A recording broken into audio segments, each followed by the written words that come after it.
Alors, imaginez-vous que vous avez acheté des billets pour aller voir une pièce de théâtre. OK?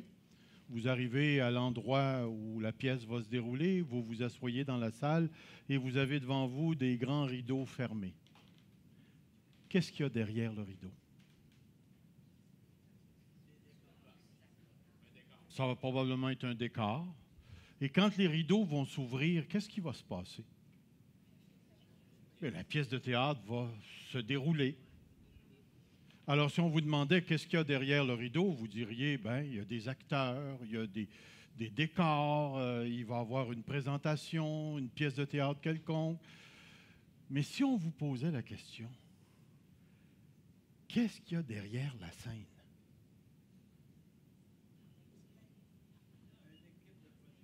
Il y a définitivement d'autres choses, hein? Alors, ce qu'on voit sur la scène et ce qui va se dérouler est le produit de ce qu'il y a derrière la scène. De sorte que ce qu'il y a derrière la scène est essentiel pour avoir ce qui va se dérouler sur la scène.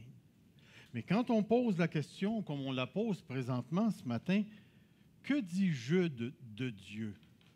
Jude va nous dire quelque chose de tout à fait précis à l'intérieur d'une circonstance tout à fait précise. Nous avons passé 5 mercredis soirs à regarder sous différents angles la lettre de Jude, mais nous n'avons regardé ni le commencement et ni la fin de la lettre. Et c'est comme si ce matin, on va en faire bénéficier toute l'Église, parce que justement, Jude nous introduit à quelque chose de Dieu qui est fondamental, mais qui ne se trouve pas sur la scène, mais qui se trouve derrière la scène. Derrière la scène. Et saviez-vous que dans un certain sens, les théologiens, les philosophes de religion ou de la théologie vont nous parler de l'épaisseur de la vie chrétienne. Et lorsqu'on parle de l'épaisseur de la vie chrétienne, on est en train de dire que la vie chrétienne a comme des niveaux. C'est comme si la vie chrétienne, c'est ce qui se passe sur la scène, mais la vie chrétienne a lieu parce qu'il y a l'arrière-scène. Il y a quelque chose derrière la scène qui fait qu'on peut vivre la vie chrétienne. Et Jude, dans un certain sens, dans l'espace de 2 petits versets, va nous donner certains aspects de ce qui se passe derrière la scène. Et justement, toute la lettre de Jude dépend de ce qui se passe dans l'arrière-scène.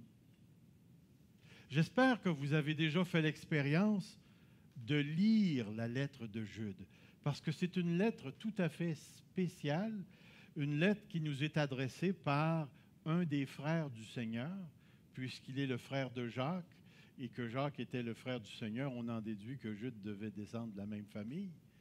Et ce Jude-là a été exposé aux enseignements de l'Église dès le début, qui a rencontré Jésus d'une manière tout à fait spéciale et qui a vécu avec lui. Mais Jude va nous révéler encore une fois ce matin quelque chose de tout à fait précis. Voyez-vous, toute la lettre de Jude prévient l'Église des impies. L'une des grandes caractéristiques d'un impie, c'est quelqu'un qui méprise Dieu, qui méprise la religion, qui méprise Jésus-Christ.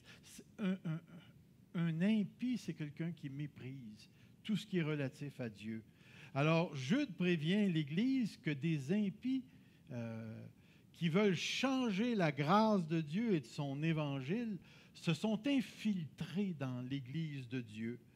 Et ils veulent changer quelque chose dans le cœur de l'Évangile pour permettre des comportements relatifs à la sensualité et la sexualité.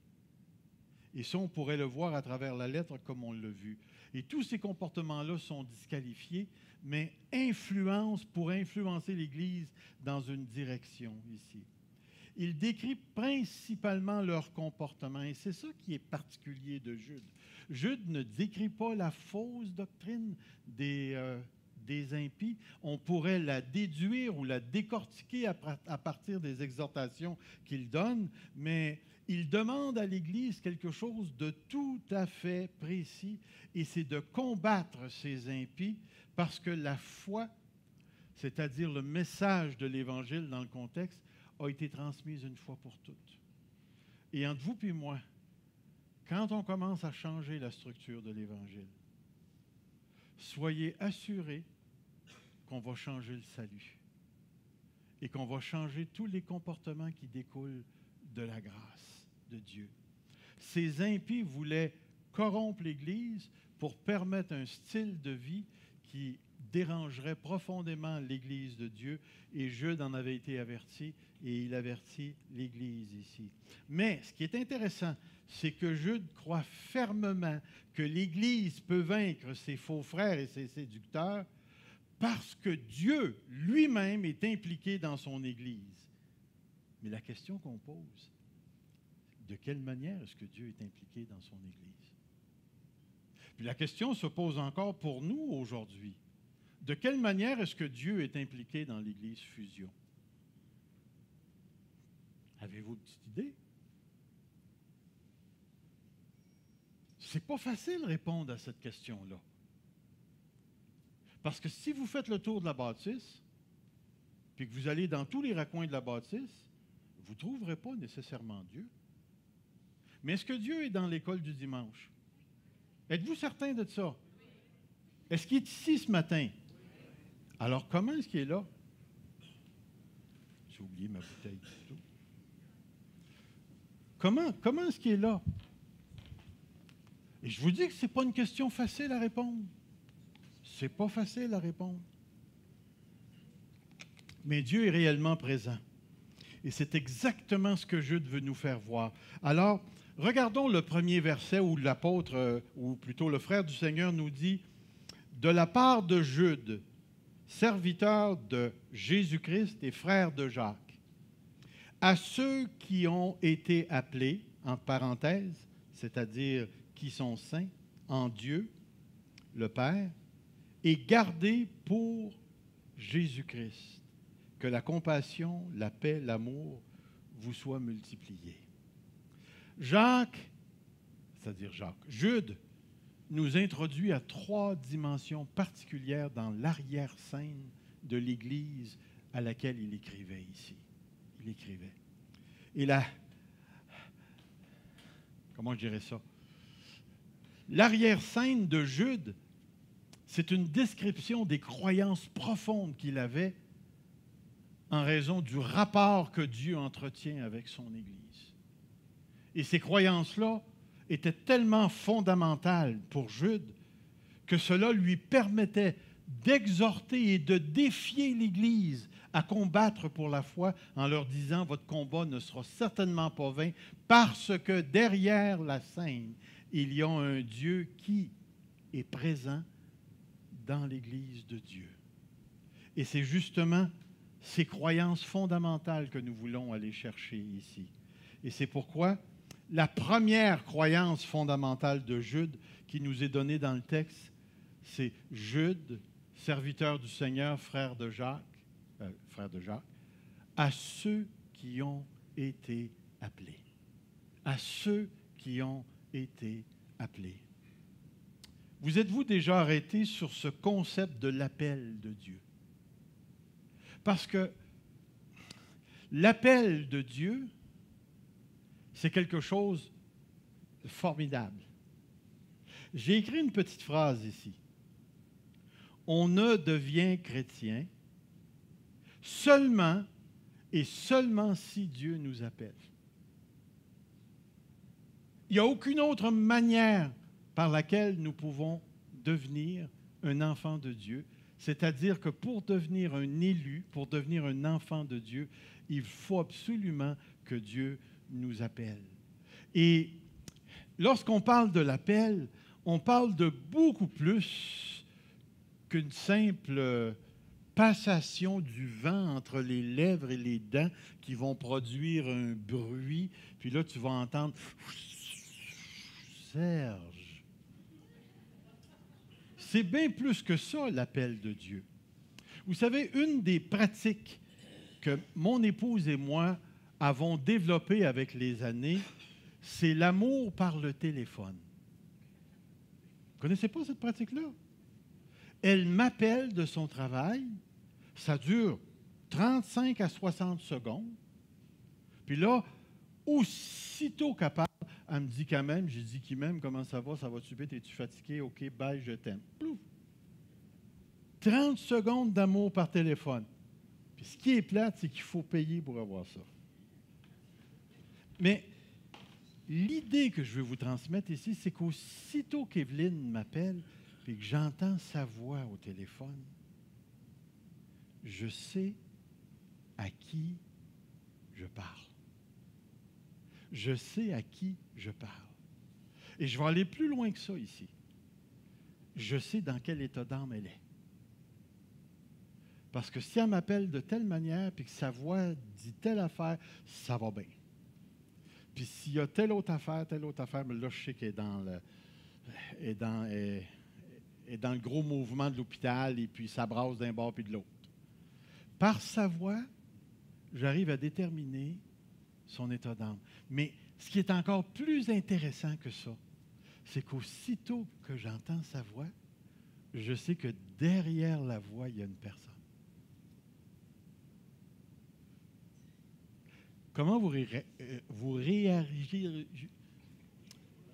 réagiriez si quelqu'un vous disait « Hey, j'ai parlé avec ta voix aujourd'hui. »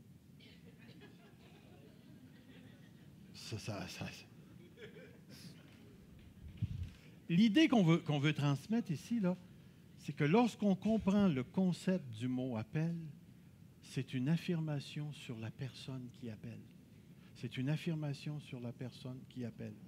Et si on devait définir ce qu'est l'appel de Dieu, nous devrions dire que c'est un mot technique qui est utilisé par les auteurs du Nouveau Testament pour nous décrire un Dieu qui entre dans quelque chose qui s'appelle la mort, pour aller chercher une personne et la sortir de la mort. Vous rappelez-vous quand... voyons, celui qui a ressuscité, là, il s'appelle Lazare. Vous rappelez-vous comment ça s'est passé? Je vais vous le raconter. Jésus, il a tassé la pierre, il est rentré dans la tombe, il a imposé les mains à Lazare. Est-ce que c'est ça qui s'est passé? Pas du tout. Où était Jésus? Dehors. Et qu'est-ce qu'il a fait?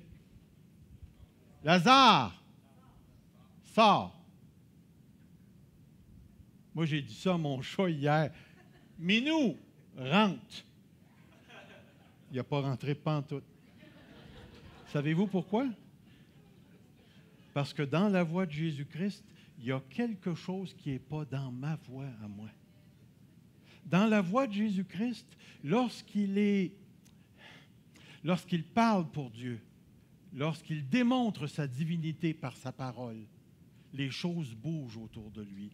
L'appel de Dieu, ce n'est pas simplement un cri qu'il va donner, c'est une action aussi par laquelle Dieu va, par sa parole, déclarer quelque chose. Il va t'appeler d'entre les morts pour te faire entrer dans la vie. Et c'est pourquoi les textes qui sont placés devant nous nous décrivent ce concept de l'appel de Dieu. Il dit, « Car quoique les enfants ne fussent pas encore nés, et qu'il n'eût fait ni bien ni mal, en parlant de Jacob et son frère, afin que le dessein d'élection subsistât, sans dépendre des œuvres, et par la seule volonté de celui qui appelle. » Par la seule volonté de celui qui appelle. Il fut dit à Rebecca, « J'ai aimé Jacob, j'ai haï Ésaü. » Dieu avait déjà déterminé par son appel la destinée de Jacob. Dans 1 Thessaloniciens 2,12, c'est « Marchez d'une manière digne de Dieu qui vous a appelé à son royaume. » Encore une fois, l'appel, c'est beaucoup plus qu'un bruit, c'est qu'il vous a fait entrer dans le royaume. Et dans le verset 5, 24, « Celui qui vous a appelé est fidèle, et c'est lui qui le fera. » Encore une fois, l'appel, c'est quelque chose de particulier. Regardez dans la lettre de Pierre. « Le Dieu de toute grâce qui vous a appelé en Christ, à sa gloire éternelle, vous a appelé en Christ. » Il s'est passé quelque chose. Et on sait que ce texte réfère au moment précis de la conversion. Ensuite, dans l'autre lettre de Pierre, comme sa divine puissance nous a donné tout ce qui contribue à la vie et à la piété, au moyen de la connaissance de celui qui nous a appelés. Au moyen de la connaissance de celui qui nous a appelés. Et encore une fois, dans ce contexte ici, si on avait le temps de le regarder, on verrait que l'apôtre Pierre parle encore de la conversion. Il y a quelque chose de Dieu qui s'est passé. Et l'une des choses que Jude veut absolument que les enfants de Dieu reconnaissent, avant d'exposer les impies, leur comportement et d'exhorter l'Église à combattre, ce que Jude veut que l'Église sache, c'est que vous êtes des appelés. Vous êtes des appelés, à ceux qui sont appelés. Et si nous sommes des appelés, ça veut dire que quelque part, nous avons été l'objet d'une action divine en nous, sur nous.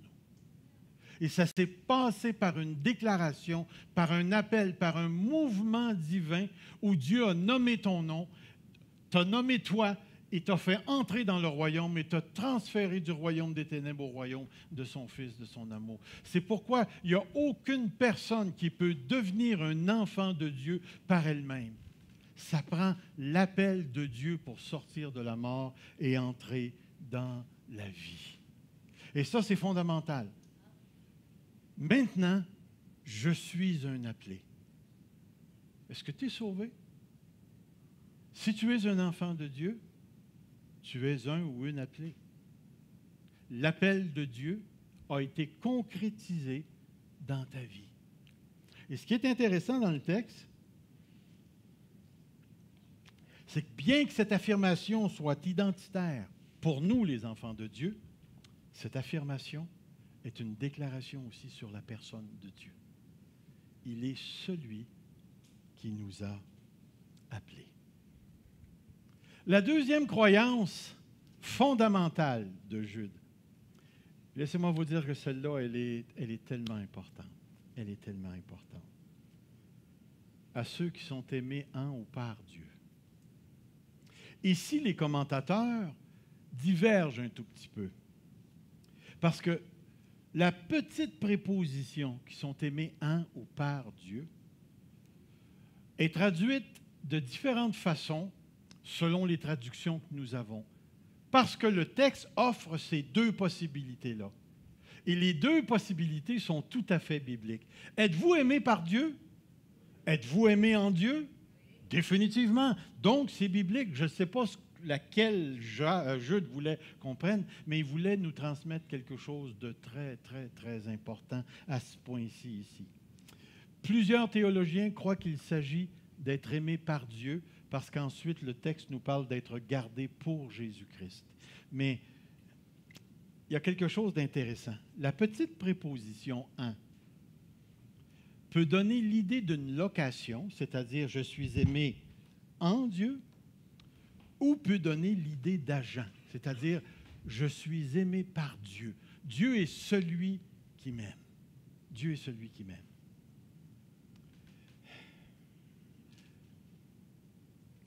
Si c'est la location, alors Jude soulignerait non pas la source de l'expérience d'amour, mais le contexte de l'expérience d'amour, c'est-à-dire nous sommes aimés dans la communion avec Dieu. Dans la communion avec Dieu. Si la petite préposition nous donne l'idée de l'agent, alors Dieu est celui qui s'engage personnellement dans une relation d'amour avec nous. Il nous initie, c'est-à-dire il initie cette relation, c'est-à-dire que Dieu choisit d'aimer, Dieu choisit de t'aimer en particulier. Hier, mon épouse et moi, nous étions avec des amis à Drummondville. Et là, je trouve intéressant que j'ai eu regardé ce texte avant de les rencontrer, mais un des membres du couple qu'on a rencontré avait une compréhension très, si je pourrais la formuler comme ceci, très obligatoire de la vie chrétienne. Il faut que. Si tu es chrétien, là, il faut que. Puis la personne me disait, mais j'ai pas de paix, je ressens rien. Je n'ai pas envie d'aimer mon prochain, ça ne me tente pas de servir, mais il faut que je le fasse parce que je suis chrétien. Il faut obéir à Dieu après tout. Puis le « il faut », il était partout, partout, partout. Puis là, naturellement, je me suis posé des questions. Quelle est votre conception de la vie chrétienne? Parce qu'ici, Jude nous livre une clé tout à fait extraordinaire. Dieu a choisi d'aimer. Dieu a choisi de t'aimer. À quel moment est-ce que Dieu a choisi de t'aimer? Le sais-tu? Il a choisi de t'aimer quand tu as décidé de marcher pour lui. Non. Il a choisi de t'aimer parce que tu ne pêches plus. Si vous dites non, vous êtes en train de dire que vous pêchez encore, hein? OK, ça marche. Quand est-ce que Dieu a choisi de t'aimer?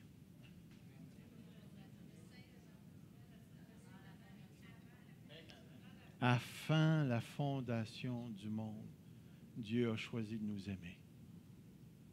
Mais remarquez bien, je veux passer du nous au je.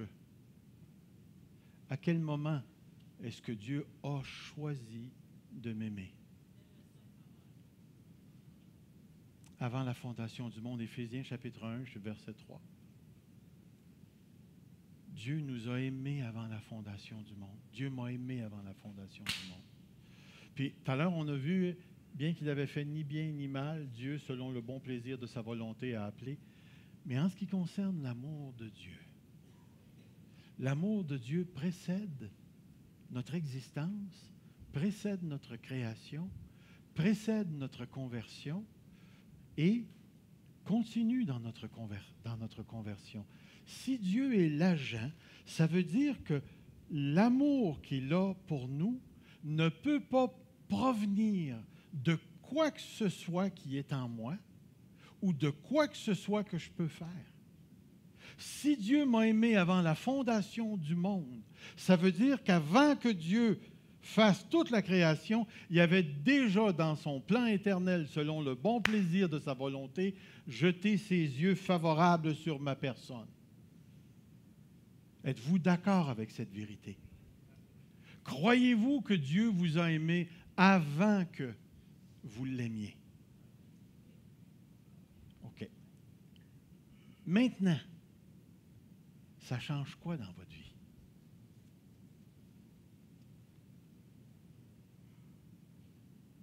Pensez-y bien. Parce que la personne avec qui j'ai parlé hier, toute sa vie chrétienne était basée sur « il faut que pour que je me sente bien, pour que je sois ci, pour que je sois ça ». Qu'est-ce que ça change au niveau de l'amour de Dieu?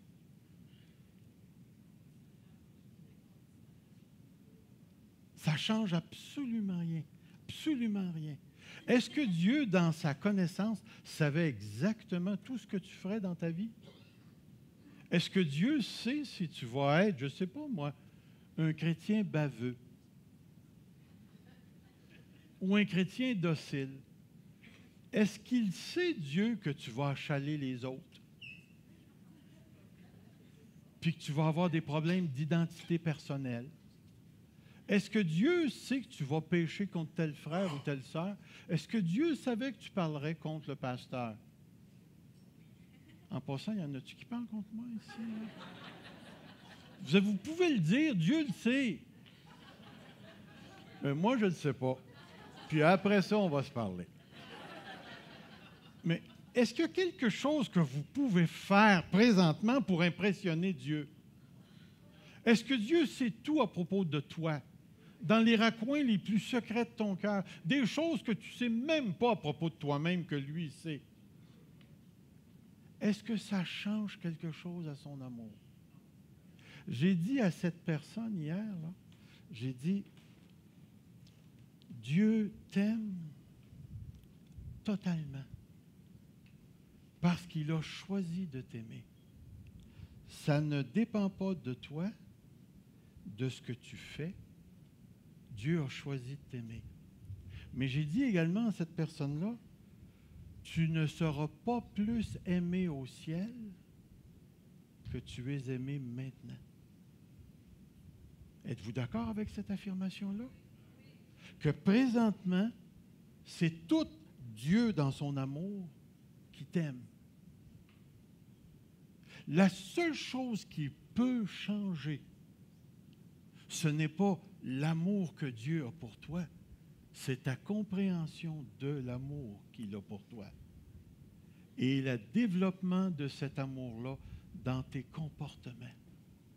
Et non seulement ça, quand tu vas arriver au ciel, tu vas vivre une expérience de l'amour de Dieu que tu ne peux pas vivre présentement parce que tu es dans un corps de mort, tu es dans une société corrompue et tu es dans un univers qui souffre toutes les douleurs de la vanité.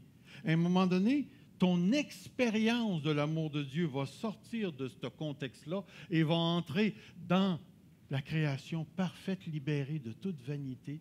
Tu vas avoir un corps complètement ressuscité, resplendissant, sans aucune corruption.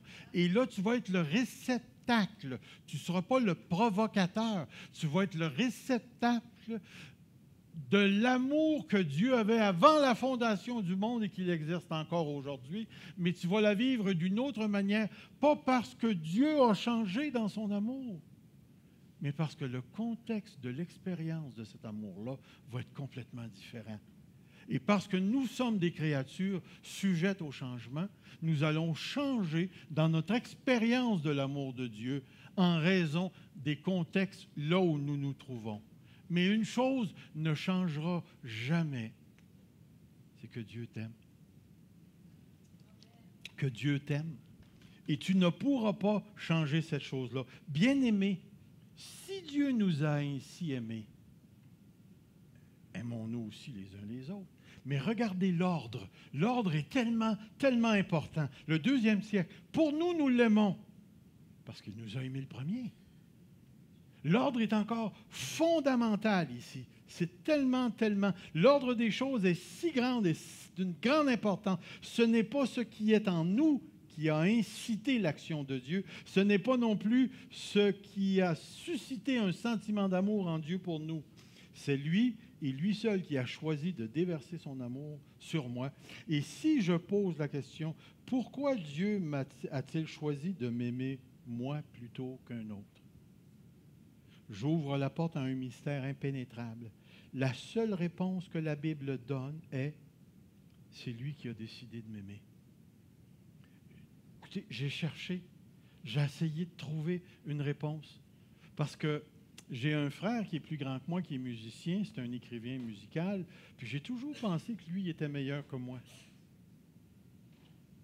Puis je me suis dit à moi-même, si ce gars-là s'était converti, là, écoute, ce qu'il aurait apporté à l'Église, ça aurait été extraordinaire. Extraordinaire. Pourquoi est-ce qu'il m'a choisi, moi? Mon frère n'est pas encore mort, donc il y a encore l'opportunité de venir au Seigneur. Mais l'idée, c'est pourquoi moi? Pourquoi moi? J'en ai pas de réponse que celle-là. Dieu a décidé de m'aimer. Puis entre vous et moi, avez-vous déjà essayé de faire changer la décision à Dieu? Laissez-moi vous dire que ce n'est pas facile. Dieu ne change pas comme ça.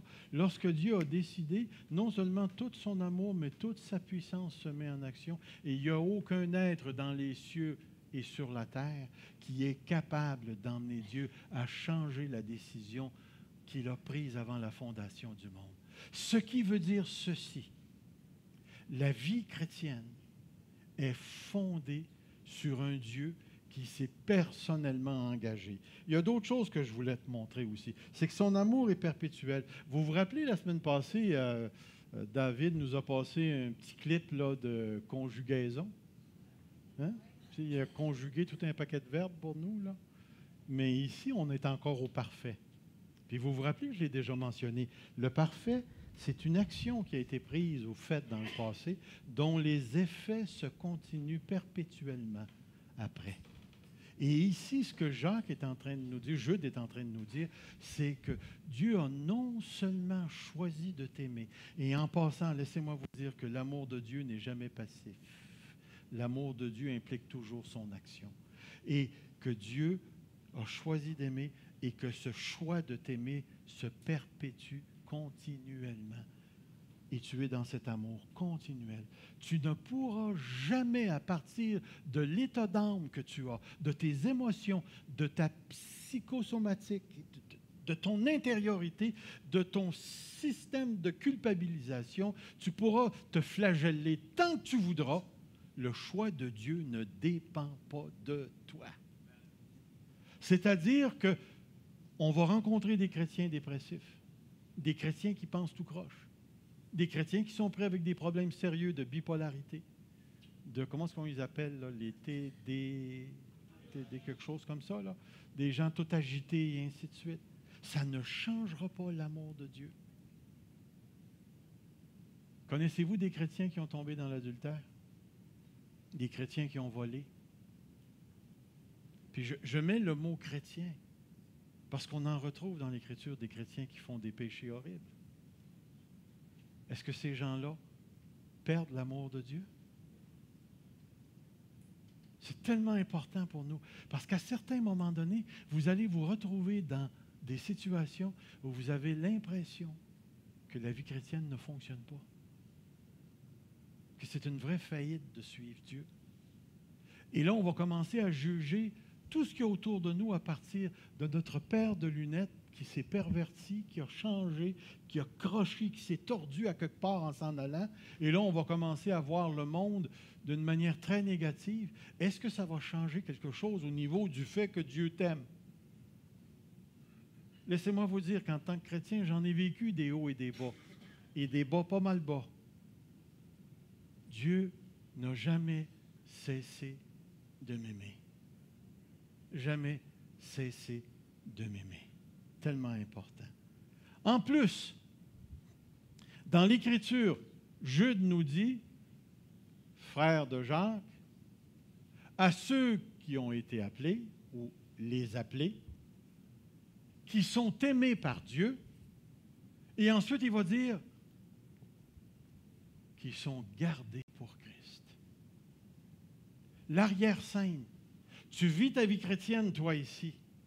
Mais en arrière de ta vie chrétienne, il y a un Dieu qui te garde. Qui te garde, toi. C'est-à-dire que tu n'es jamais seul, tu n'échappes jamais au regard de Dieu. Et en plus de ça, Dieu te garde. Puis il te garde pour Jésus-Christ. Et l'expression pour Jésus-Christ ici, là, c'est une expression eschatologique, c'est-à-dire qui a référence à la fin. Dieu te garde carrément pour la fin. C'est-à-dire que tout ce qui va se passer présentement, des hauts, des bas, des moyens, des plus bas, des moins hauts, puis des très hauts, puis des pas, ainsi de suite, dans la pauvreté comme dans la richesse, dans la bénédiction comme dans l'épreuve. Tu peux être dans la situation où tu voudras intérieurement ou pas, Dieu te garde pour Jésus-Christ à la fin. Et le concept d'être gardé par Dieu, nous sommes perpétuellement gardés parce qu'il utilise encore ce fameux parfait. C'est pas que Dieu te garde là, puis que là, il va te lâcher là. Non, Dieu te garde continuellement. Puis s'il nous garde pour Jésus-Christ, il est évident qu'il s'agit du grand moment où Jésus-Christ va revenir et tu vas te présenter là. Puis ce qui est intéressant, c'est que l'idée d'être gardé, c'est quelque chose qu'on retrouve non seulement dans Jude, regardez dans Jean. J'ai fait connaître ton nom aux hommes que tu m'as donnés du milieu du monde. Ils étaient à toi et tu me les as donnés et ils ont gardé ta parole. C'est pour eux que je prie. Je ne te prie pas pour le monde, mais pour ceux que tu m'as donnés. Voyez-vous, Christ nous garde, c'est-à-dire Dieu nous garde parce qu'il nous a donné à Christ. Et il nous garde pour Christ. Dans un autre texte, c'est écrit, « Je ne suis plus dans le monde, mais eux sont dans le monde, et je vais à toi, Père Saint, garde en ton nom ceux que tu m'as donnés, afin qu'ils soient un comme nous. » L'action de Dieu te garde continuellement. Continuellement. Mais faites attention, penser de la bonne manière. Je vais vous dire pourquoi. J'en arrive ici. 1 Pierre dit, « Béni soit le Dieu et Père de notre Seigneur, qui, selon sa grande miséricorde, nous a régénérés pour une espérance vivante par la résurrection de Jésus-Christ d'entre les morts, pour un héritage qui ne peut ni se corrompre, ni souiller, ni flétrir, lequel vous est réservé dans les cieux, à vous qui, par la puissance de Dieu, êtes gardés par la foi. » Dieu, présentement, te garde pour le salut prêt à être révélé dans les derniers temps. Vous vous rappelez de ce fameux texte qui dit « Celui qui a commencé en vous cette bonne œuvre, la rendra parfaite pour le jour du Christ. » Celui qui t'a pris en charge te garde, te préserve. C'est tellement, tellement important pour nous. Mais là, on arrive à la fin de la lettre. Et Jude va faire encore une autre affirmation sur ce concept d'être gardé par Dieu ici. Voyez le texte dans Jude 24 qui dit « À celui qui peut vous garder de toute chute et vous faire paraître devant sa gloire irréprochable et dans l'allégresse. Oui, à Dieu seul sage, qui nous a sauvés par Jésus-Christ notre Seigneur, appartiennent la gloire, majesté, force, puissance, avant tous les temps, maintenant et pour l'éternité. Amen. » Mais ce qui est intéressant ici, c'est que l'emphase de ce texte-là n'est pas mise sur, est mise sur l'habilité de Dieu plutôt que son identité. Ce que Jude veut que vous compreniez ce matin, que nous comprenions en tant qu'Église, c'est que Dieu nous garde. Mais ce n'est pas juste qu'il nous garde, c'est que ce Dieu-là est capable de nous garder. C'est une affirmation sur son habilité. C'est à la toute-puissance de Dieu qu'il fait référence. Ce Dieu que nous adorons a le pouvoir, la force, la capacité de faire quelque chose de particulier, et c'est de nous garder. C'est important que vous me suiviez à ce point-ci, de nous garder. Ce que le texte ne dit pas. Et qu'est-ce que le texte ne dit pas? Jude utilise un mot différent qu'au verset 1. C'est l'idée de la protection. Comprenez bien, nous sommes dans une lettre où des faux frères, des impies qui méprisent Dieu et son salut, sont entrés dans l'Église pour changer la grâce du Seigneur en débauche. Et Jude veut absolument dire aux chrétiens, vous êtes capables de combattre parce que Dieu vous garde. Et ici, c'est intéressant, c'est pourquoi les versions qui traduisent « préserver » communiquent mieux l'idée du verbe que « Dieu vous fera paraître devant ». L'idée de paraître, c'est bon, mais ce que Jude veut transmettre ici, là, c'est que le Dieu que tu adores, c'est un Dieu qui est tout-puissant. C'est un Dieu qui est capable de tout faire. Il appelle à l'existence ce qui n'est pas encore, à celui qui, par la puissance qui agit en vous, peut faire infiniment au-delà de tout ce que nous demandons ou pensons. Et l'idée, c'est l'idée de protection, d'être préservé ici, à celui qui est capable de vous préserver de toute chute, de toute chute, de toute chute ici. Mais il y a quelque chose de particulier qu'il faut absolument que je vous dise ici. Si Dieu te garde, est-ce que ça veut dire qu'il n'y aura pas de tentation? Est-ce que ça veut dire qu'il n'y aura pas d'épreuve?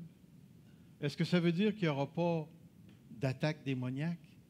Qu'il n'arrivera aucune tragédie dans ta vie? Lorsqu'on parle de la protection de Dieu, est-ce qu'on parle de ça? Est-ce qu'on parle d'être immunisé de la souffrance? Est-ce que c'est de ça qu'on parle? Laissez-moi vous dire ceci.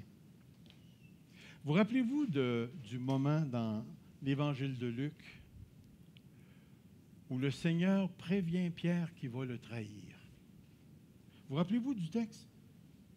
Jésus va commencer en disant à Pierre, « Simon, Simon, Pierre, Pierre, Satan vous a réclamé pour vous cribler. » C'est-à-dire que l'image que le Seigneur utilise, c'est l'image de ce gros screen, là, tu sais, là. Puis Puis là, tu prenais le grain, puis tu le lançais, puis là, tu reprenais le grain, puis tu le lançais, puis toute la cochonnerie tombait. Puis là, il restait juste le grain. En d'autres mots, si on le mettrait dans nos propres mots, c'est Satan vous a réclamé pour vous passer à la passoire. Essaie de t'imaginer que tu rentres à l'église dimanche matin, puis il y a quelqu'un qui dit « Hey, cette semaine, Satan va te passer au cash. » Comment tu réagis à une affaire de même? Wow! Puis, écoute, là, c'est Jésus qui le dit. Si Jésus jamais te révèle puis il te dit « Hey, cette semaine, tu passes au cash », fais-toi pas d'illusions, tu passes au cash. Mais il y a une chose que j'ai trouvée intéressante, parce que quand j'ai vécu mon gros moment de difficulté, là, mon gros temps d'épreuve, c'est un des textes qui m'a le plus enragé. Puis ce qui m'a enragé dans le texte, c'est ce que le texte ne dit pas. Satan vous a réclamé pour vous passer au crible. Puis là, Jésus est en train de dire, il répond, mais il dit, j'ai prié pour toi, afin que ta foi ne défaille point. Quand tu te seras converti ou t'auras changé, fortifie tes frères. Qu'est-ce que Jésus vient de dire à Pierre? Il vient automatiquement de dire, Satan t'a réclamé, puis il va t'avoir. Tu vas passer par le crible. Tu n'en seras pas épargné. Et les faits nous ont montré que Pierre n'a pas été épargné. Mais remarquez ici, ce que j'ai compris à travers le texte, c'est que Pierre était profondément protégé. J'ai prié pour toi, pour que ta foi ne défaille point. Je n'ai jamais prié pour que Satan ne te touche pas. Je n'ai jamais prié pour que tu n'aies pas d'épreuve. J'ai jamais prié pour que tu ne sois pas tenté. J'ai jamais prié pour que tu n'aies pas de souffrance, que tu n'aies pas d'accident, que tu ne perdes pas un enfant, que tu n'aies pas le cancer. J'ai jamais prié pour ça. J'ai prié pour que ta foi ne défaille point. Et remarquez bien ce que je vais dire à ce point-ci. À un niveau, Pierre n'était pas protégé, et à l'autre niveau, Pierre était protégé. C'est-à-dire que la véritable protection de Dieu, c'est celle qui te garantit que tu vas être à la fin, que tu vas passer la ligne parce que Dieu te garde pour Jésus-Christ. Mais l'apôtre Paul a prévenu l'Église, vous aurez des tribulations durant votre pèlerinage sur la terre. Vous serez attaqués, vous serez haïs, mais j'ai prié pour toi, j'ai prié pour vous afin que ta foi ne défaille point. Alors, ne vous étonnez pas si à un certain niveau, vous vivez l'impression de ne pas être protégé.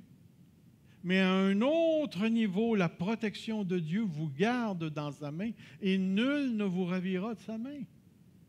Pour la simple raison que dans le moment présent, Dieu se sert de l'épreuve, des attaques, des ci puis des ça pour sanctifier notre foi. Alors, considérez comme un sujet de joie complète les diverses épreuves dans lesquelles vous pouvez tomber, sachant que la mise à l'épreuve de votre foi produit l'intégrité, tralala, tralala. Il y a une raison pourquoi Dieu permet la souffrance dans nos vies. Et ce n'est pas toujours la même pour tout le monde. Mais au niveau le plus profond, derrière la scène, tu entends ces paroles de Dieu. J'ai prié pour que ta foi ne défaille point, pour que tu restes fidèle. J'ai même préparé le moyen d'en sortir, nous dit Paul. C'est tellement important ici. Et c'est pour ça que lorsqu'on parle, on parle de la protection de Dieu, que Dieu est capable de nous garder de toute chute, c'est-à-dire de dévier de Dieu, de dévier de la vérité. Dieu nous garde. Et à un certain moment donné, il va même te laisser aller brouter sur le terrain du mensonge. Et à un moment donné, il va te prendre puis il va te ramener. Pourquoi? Parce qu'il t'a appelé. Parce que lui-même t'a aimé et t'aime encore. Et lui-même te garde pour Jésus-Christ. Et c'est pourquoi, sur le plancher des vaches, tu es capable de te battre contre les impies, tu es capable de persévérer dans ta foi, tu es capable de continuer dans ta vie chrétienne. Et même s'il y a des soubresauts, derrière la scène, il y a une stabilité extraordinaire à travers laquelle Dieu te tient dans sa main, t'aime profondément et a déclaré la vie sur toi. Et il te garantit que tu vas passer la ligne au bout. Et tout ça, c'est quelque chose que tu ne peux pas percevoir avec tes yeux parce que présentement, tu es sur la scène de la vie et nous, les êtres humains, nous ne connaissons ni le futur, ni les événements qui nous attendent, ni les choses difficiles ou les bénédictions qui sont au tournant. Nous sommes des êtres ancrés dans le temps, mais pas le Dieu qui t'aime, pas le Dieu qui t'a appelé, pas le Dieu qui te garde. Alors ce matin, présentement, sache que ta vie chrétienne est appuyée sur quelque chose qui est dans l'arrière-scène. Ce matin, tu peux repartir avec la conviction de ta foi que ton Dieu t'a appelé de la mort à la vie, que ton Dieu s'est lui-même engagé personnellement à t'aimer et que son amour est perpétuel et qu'elle va se continuer jusque dans l'éternité. Et tu peux partir avec la ferme conviction que Dieu te préserve, que Dieu te garde. Il te garde pour ce grand moment où Jésus-Christ va revenir et tu vas paraître dans sa gloire et tu vas être irréprochable. Irréprochable. Tous ceux que Dieu garde et qui va présenter à la fin seront irréprochables à cause de Jésus-Christ, notre Sauveur, de sa mort et de sa résurrection. Frères et sœurs, nous sommes sur un plancher divin. Nous sommes ancrés dans un rocher divin. Nous appartenons à un groupe de personnes que Dieu a appelées, que Dieu aime et que Dieu préserve. À cause de cela, je dis à l'Église, maintenant, combat pour la foi. Combat contre les impies. Relève ta vie chrétienne. Laisse-toi pas abattre par les jugements que tu as sur toi-même, les mensonges que tu te vends toi-même. Laisse-toi pas abattre par tes émotions qui plusieurs fois sont négatives. Laisse-toi pas abattre, toi. Derrière la scène, il y a le Tout-Puissant et tu es dans sa main. Ce matin, je te le dis, tu es un appelé, tu es un aimé et tu es un gardé. Et tout ça ne dépend pas de toi, mais dépend du seul Dieu qui s'est engagé envers toi. Frères et sœurs, je ne sais pas ce que ça vous fait à vous. Mais moi, je sais qu'après la prédication, je vais aller m'étendre sur mon lazy-boy. Puis la seule chose que je vais me dire en moi-même, c'est « Wow! Je suis couché sur du solide. » Mon âme, réjouis-toi.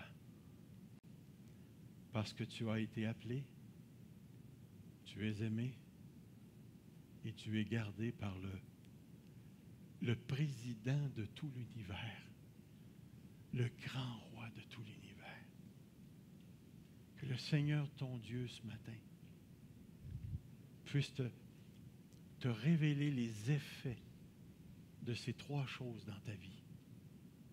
Que peu importe ce qu'il t'arrive, tu es sur du solide parce que lui s'est engagé envers toi.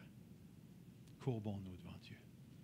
Seigneur notre Dieu, merci pour le début et la fin de la lettre de Jude.